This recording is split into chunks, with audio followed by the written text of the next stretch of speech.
Les plongeurs et hommes grenouilles vont-ils devoir parler allemand ? Les archives papier de l'Indépendant fourmillent d'informations, d'anecdotes originales. Bonjour, je suis Denis Dupont et je traque pour vous les pépites les plus intéressantes pour « Je vous parle d'un temps », un podcast produit par l'Indépendant et présenté donc par Denis Dupont.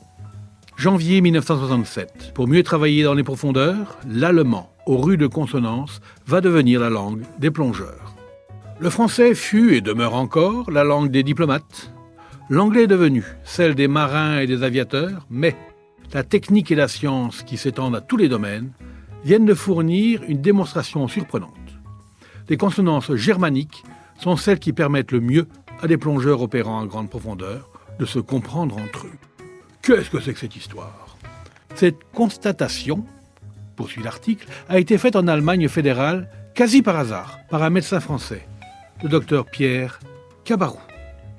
Il est spécialisé dans les problèmes physiologiques posés par les plongeurs à grande profondeur. Il a eu l'idée ingénieuse d'étudier ceci à sec dans un caisson pneumatique. La méthode est extrêmement simple. Le caisson, qui sert normalement à simuler des vols en altitude, dans la stratosphère ou dans l'espace, est utilisé ici de façon inverse.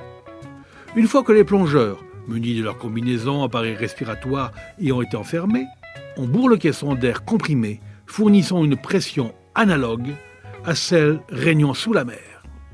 Le médecin peut accompagner les cobayes humains ou bien les surveiller par un hublot, tandis que le pouls et la tension des plongeurs sont constamment enregistrés. Comme pareille installation est difficilement disponible en France, le docteur Cabarrou s'est adressé à un institut allemand avec lequel il collabore depuis plusieurs années au titre de la coopération franco-allemande. C'est là qu'il y a 2 ans, il expérimenta un nouveau mélange respiratoire gazeux à base d'oxygène, d'hélium et sans azote. Oui, alors la langue, me direz-vous. Un instant, ça arrive. Il est apparu que ce mélange, du fait de l'hélium, est plus léger que l'air. Il ne fait qu'effleurer les cordes vocales qui réagissent donc d'une manière entièrement nouvelle lorsque les plongeurs en opération parlent. La voix se transforme alors en une sorte de caquetage inintelligible pour le profane.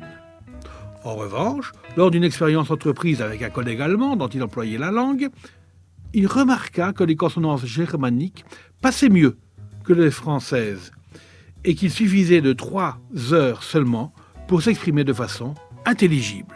Voilà donc une bonne nouvelle. C'était Je vous parle d'un temps, un podcast produit par l'Indépendant et présenté par Denis Dupont, à retrouver ici même, chaque semaine, parfois même plus.